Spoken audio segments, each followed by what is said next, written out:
गजाननं भूतगणादिसेवितं कपितजम्बूफलचारुभक्षणं उमाश्रितं शोकविनाशकारकं नमामि विघ्नेश्वरपादपङ्कजं लम्बोदरं नमस्तुभ्यं सततमोदकप्रिय निर्विघ्नं कुरु मो देव सर्वकार्येषु सर्वदा मंगलम भगवान विष्णु मंगलम गरुड़ध्वज मंगलम पुंडरीकाक्षो मंगलायतनो हरि। आइए पौष मास कृष्ण पक्ष की एकादशी सफला एकादशी व्रत कथा महात्म्य। अर्जुन बोले, हे भगवान, पौष मास के कृष्ण पक्ष की एकादशी का क्या नाम है? उस दिन कौन से देवता की पूजा होती है और उसकी विधि क्या है? यह सब आप मुझसे विस्तार पूर्वक कहिए। श्री कृष्ण बोले, हे अर्जुन, प्रेम के कारण मैं तुम्हें तुम्हारे प्रश्नों का विस्तार सहित उत्तर देता हूँ। अब तुम इस एकादशी का व्रत का महात्म्य सुनो। पौष मास के कृष्ण पक्ष की एकादशी का नाम सफला है। इस एकादशी के देवता नारायण हैं। इस एकादशी का पहले लिखी विधि के अनुसार ही व्रत करना चाहिए। नारायण जी की सफला नाम के एकादशी में मुझे ऋतु के अनुरूप फल अर्पण करें। मनुष्य को 5 सहस्र वर्ष तपस्या करने से जिस पुण्य का फल मिलता है वह पुण्य भक्ति पूर्वक रात्रि जागरण सहित सफला एकादशी का व्रत करने से मिलता है।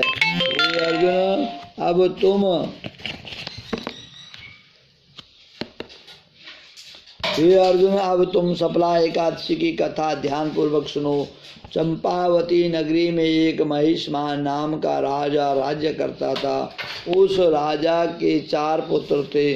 उन पुत्रों में सबसे बड़ा लुम्पक पुत्र महापापी था। वह हमेशा परस्त्री गमन तथा वैश्याओं के यहाँ अपने पिता का धन व्यय क्या करता था। वह सदैव ब्राह्मण, देवता, वैष्णव आदि की निंदा क्या करता था। जब उसके पिता को अपने बड़े पुत्र के बारे में ऐसे समाचार ज्ञात हुए तब उसने उनको अपने राज्य से निकाल दिया।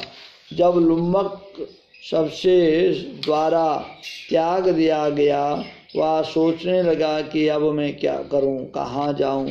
अंत में उसने रात्रि को पिता की नगरी में चोरी करने की ठानी। वह दिन में बाहर रहने लगा, रात को अपने पिता की नगरी में जाकर के चोरी तथा बुरे कर्म क्या करता। रात्रि में वहां जाकर नगर के निवासियों को मारता, कष्ट देता। कुछ दिनों में उसने संपूर्ण नगर को समाप्त कर दिया। अतः उसे पहरेदार पकड़ने पर राजा की भय से छोड़ देते थे। जिस वन में वह रहता वह भगवान को बहुत प्रिय था। उस वन में एक पुराना पीपल का वृक्ष था तथा उस वन को सब लोग देवताओं का क्रीड़ा स्थली मानते थे।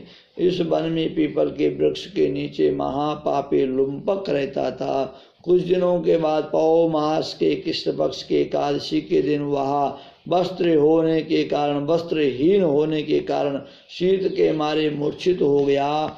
शीत के कारण वह रात्रि को न सो सका। उसके हाथ पैर जकड़ गए। उस दिन वह रात्रि कठिनता से बीती, परंतु सूर्य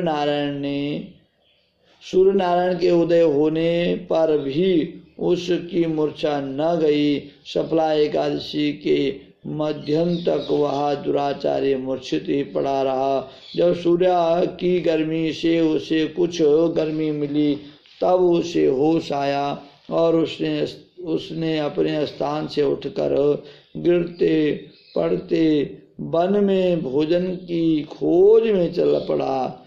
उस दिन वह जीवों को मारने में असमर्थ रहा, इसलिए जमीन पर गिरे हुए फलों को लेकर के पीपल के वृक्ष के नीचे आया। तब तक सूर्य भगवान अस्ताचल को प्रस्थान कर गए। उसने उन फलों को पीपल की जड़ के पास रख दिया और कहने लगा, हे भगवान, इन फलों से आप ही तृप्त होवें। ऐसा कहकर वह रोने लगा और रात्रि को उसे नींद न आई। उस महापापी के इस व्रत तथा रात्रि जागरण से भगवान अत्यंत प्रसन्न हुए और उसके समस्त पाप नष्ट हो गए। प्रातः काल होते ही एक दिव्य रथ अनेकों सुंदर वस्तु से सजा हुआ आया और उसके सामने खड़ा हो गया। इसी समय आकाशवाणी हुई, हे राजा पुत्र, भगवान नारायण के प्रभाव से तेरे समस्त पाप ताप नष्ट हो गए। अब तू अपने पिता के पास जाकर राज्य प्राप्त कर। लुम्पक ने जब ऐसी आकाशवाणी सुनी तो वह अत्यंत प्रसन्न हुआ और बोला कि हे भगवान, आपकी जय हो। ऐसा कहता हुआ सुंदर वस्त्रों को धारण करने लगा और अपने पिता के पास गया। उसने संपूर्ण कथा कही सुनाई। पिता ने उसको अपना राज्य सौंपकर वन का रास्ता लिया। अब लुम्पक शास्त्र अनुसार राज्य करने लगा। उसकी स्त्री पुत्र आदि भी नारायण के परम भक्त बन गए। वृद्धावस्था आने पर वह अपने पुत्र को गद्दी देकर के भगवान का भजन करने के लिए वन में चला गया। अंत में परम पद को प्राप्त कर गया। उस लुम्पक ने भगवान का व्रत किया, गलती से व्रत किया, तब भी उसको इतना फल मिला। जो श्रद्धा और भक्ति भाव से भगवान नारायण का पूजन करते हैं, एकादशी का व्रत करते हैं, एकादशी को पूजन करते हैं, एकादशी को भगवान का चिंतन मनन करते हैं, तो उनका अवश्य ही उद्धार हो जाता है। तो अवश्य ही व्रत करें, भगवान का चिंतन करें, भगवान का पूजन करें।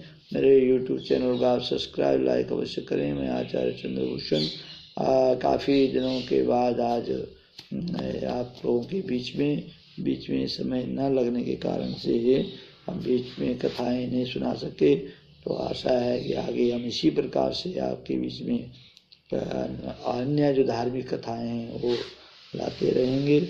जय श्री राधे। अपना ख्याल रखें। कोरोना काल में आप सभी अपना ध्यान रखें। राधे राधे। जय श्री राधे। हर हर महादेव शंभो।